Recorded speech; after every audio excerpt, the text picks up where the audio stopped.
मेरे मोहतरम उस्ताद कराम और मेरे अजीज साथियों, अस्सलाम वालेकुम। आज मुझे जिस मौजू पर लबकुशाही करने का मौका मिला है वो है सच्चाई। अल्लाह ताला ने इंसानी मुआशरे को जिन खतूत पर चलने का हुक्म दिया है उनमें से एक सच्चाई भी है। सच्चाई का मतलब है सच बोलना। सच बोलना आला इंसानी सिफ्त है और इखलाक की सबसे बड़ी पहचान है। अल्लाह ताला के यहाँ इंसान सबसे अच्छी सिफ्त सच बोलना है और बुरी सिर्फ झूठ बोलना है।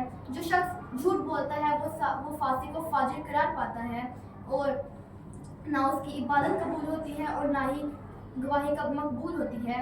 सच्चे इंसान की इबादत भी कबूल होती है और गवाही भी मकबूल होती है। झूठ निफाक की इलामत है क्योंकि मुनाफिक झूठा होता है।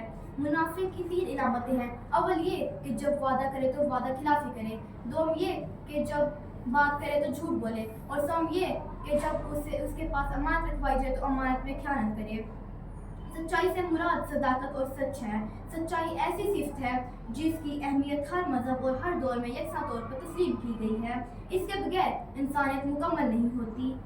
इसीलिए इस्लाम में इसकी तरफ खास तवज्जो दिलाई गई है और बार बार सच बोलने की ताकीद की गई है। मोहसिन इंसानियत नबी करीम सल्लल्लाहु अलैहि वसल्लम ने हमेशा सच बोलने की तालीम दी है और झूठ बोलने से मना फरमाया है। आप सल्लल्लाहु अलैहि वसल्लम हमेशा सच बोलते थे।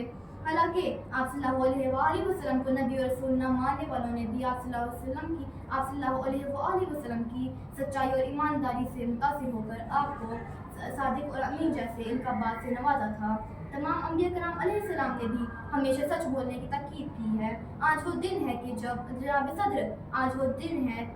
सच बोलने वालों को उनकी सच्चाई ही फ़ायदा देगी। अल्लाह ताला झूठ बोलने वालों की मज़म्मत करते हुए सूरतुल मोमिन में इरशाद फरमाता है, उन लोगों को राह नहीं दिखाते जो इसराफ करते हैं और झूठे हैं। झूठा आदमी वक्ती तौर पर अगर कुछ फ़वाइद हासिल कर भी ले तो उसका झूठ बिलआखिर उसे हिलाकत के गड्ढे में ले डूबता है। जनाब सदर नबी करीम सल्लल्लाहु अलैहि वसल्लम का इरशाद है, सिर्फ निजात का जरिया और झूठ बाइस हिलाकत है। इसी के साथ इजाज़त चाहूँगी। शुक्रिया।